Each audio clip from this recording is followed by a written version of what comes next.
everyone, it's Lisa from Beyond Authentic Health and Beauty. Today I've got a recipe which I've been talking about for the last couple of weeks on the channel. It's the Butternese Base. So it's basically a Bolognese base, but how I do it, because I can't have tomatoes, is I use butternut squash. And today, because I've got some sweet potatoes that need using, I'm actually putting sweet potatoes in it as well. So I'll go through what I put in. So I've just got 2 roughly chopped tomatoes. They've literally just tomatoes, you can see they're tomatoes, no, onions. They've been just quartered and then cut into, well, eighths, I guess, just chunks. I've got 2 small sweet potatoes here that needed using. I've got a fairly small butternut squash, some tamarind paste, which is just going to give it a little tiny bit of a kick, some garlic and mixed herb, sort of, what would you call this, Rufus? Paste. Yeah, it's just puree, like a tomato puree, but garlic, yeah. And we've checked this is free on plan. And some liquid seasoning, also free on plan. This just helps give it a bit of a darker colour. If in doubt, just scan it. Yeah, scan it. And also some, what are they called? Vegetable stock cubes. Obviously the sort of fry lighty stuff, and some herbs. So all I've done already, as you can see, is chop the other bits, but I'm just going to chop the butternut squash now. Because it's going in this soup maker, I'm not worried about the skin being like this. If you are, you can always just take a sharp knife and just peel that bit of the skin. Like most soup makers, this will deal with the skin, so I don't really worry about that too much. So all I do is just cut it in half, like so. Open it up, and then just use a spoon just to get rid of the seeds. So we don't want the seeds. You can keep them, and you can toast them in a dehydrator or in an air fryer, just on low. I know they're good for birds and things like that, so we'll probably chuck these out into the garden after this, is that the birdies can have them.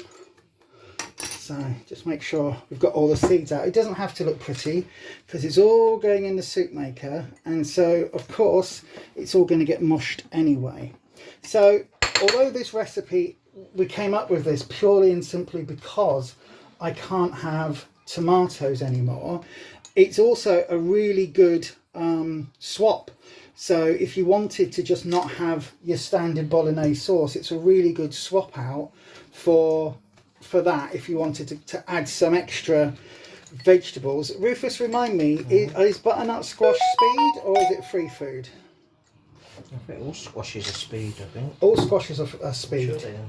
I'm sure they are as well, but you are the maestro of all sin values. You remember things when I don't. Right, so just pop that there. I'm just going to put the bits I've peeled off to one side in there as well. So that's literally the prep work for the butternut. I will just chop it into chunks like so.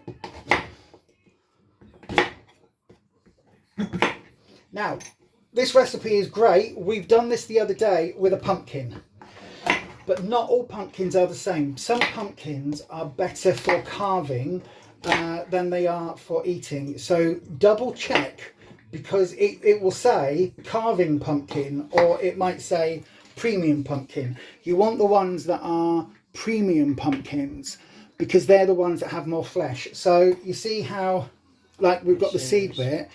In pumpkins that are just designed for carving, that's all the flesh you get. It's just a little bit.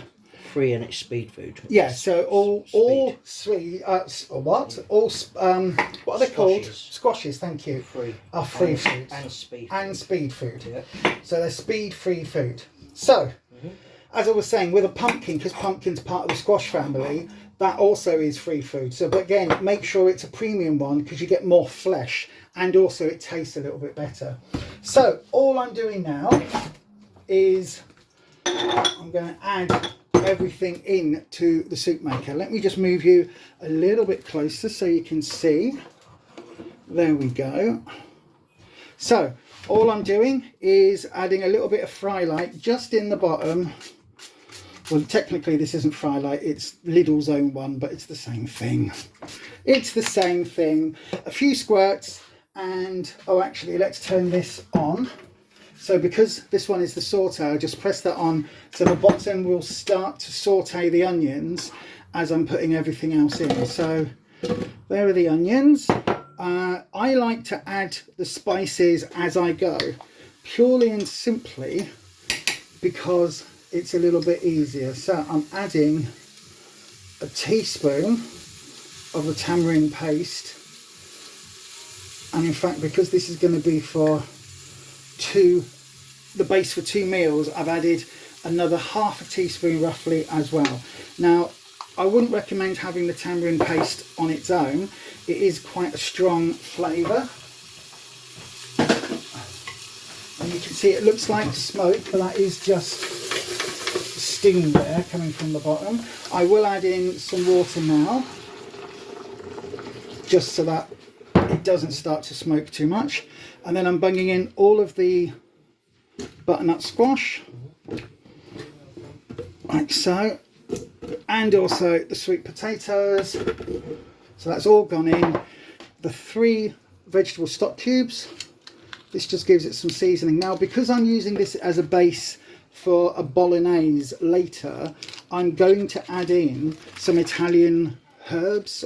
So I've got some mixed Italian herbs, and I've also got some oregano and some marjoram. So I've just used the last of those, and then I've got a good shake of oregano and a good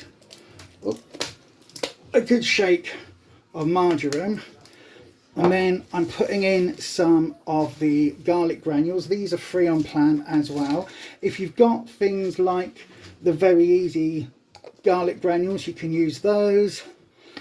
But again, I'm also going to add a little bit of this Kelu one because it's nice, and because we like it, and because I've got a couple in the cupboard to use.